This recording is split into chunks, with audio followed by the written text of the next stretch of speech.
yeah, so that's kind of going from, well, why did we end up like this to, well, how did we end up like this? Let's look a little bit now at the order in which we got there.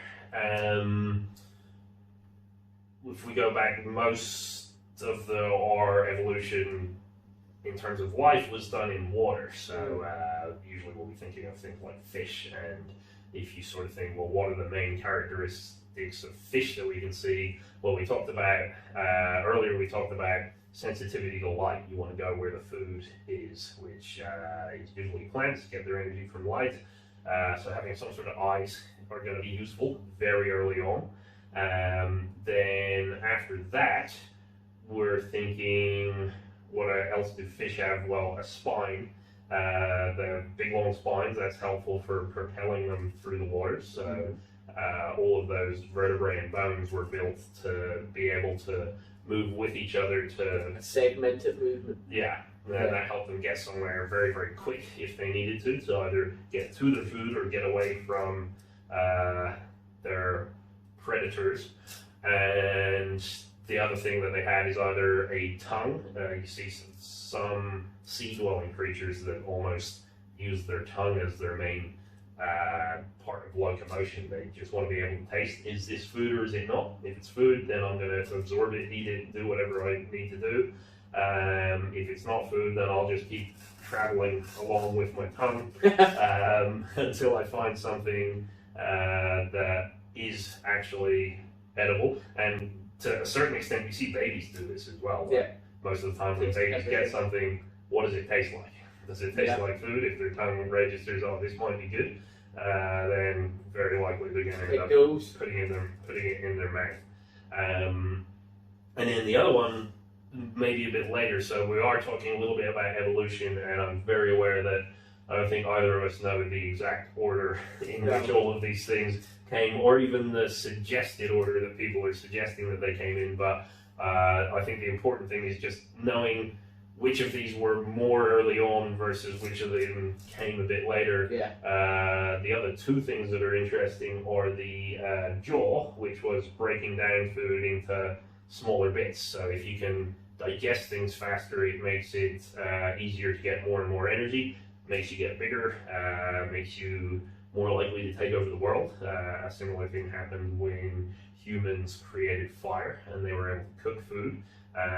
That's one big difference between humans and apes, is apes spend so much more of their time digesting food than humans do, because we figured out a way to break it down quicker.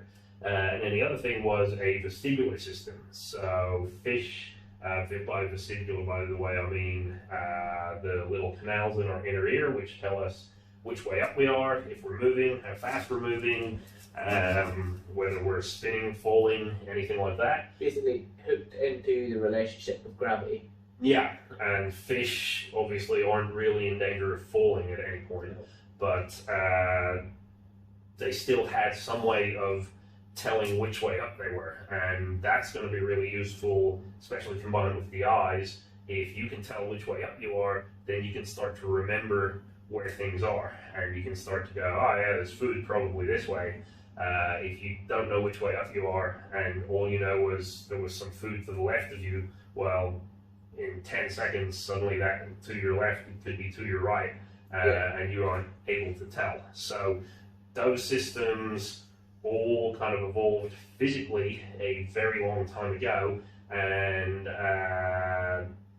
were present through most other animals then that you see still have some form of a jaw, some form of a tongue, some form of visual system, some sort of balance system, and a spine. In fact, yeah, we call everything that comes out of land that comes on start that again. Everything that came onto land that isn't an insect is a vertebrate. So we go vertebrates, invertebrates. The stuff with the spines tend to be the bigger organisms because they're able to do more movement, which means accessing more food and getting away from more predators. Yeah. Again, it's all about options. You know, it's taking that, as we talked about last time, the sort of the circuit path. So it's that didn't work, this works, this works, this works, this works, and it's evolving from there along those stages. So you have there's many more options and all the successful choices start going that way. Because, as we'll say, modern day life, everybody's trying to keep their core neutral, their spine neutral when they train or do anything, whereas in actual fact, you're built to move from a spine that moves. So we're actually almost sort of doing ourselves a disservice. We're kind of locking down how we move, and in actual fact, we should have a lot more variety of movement.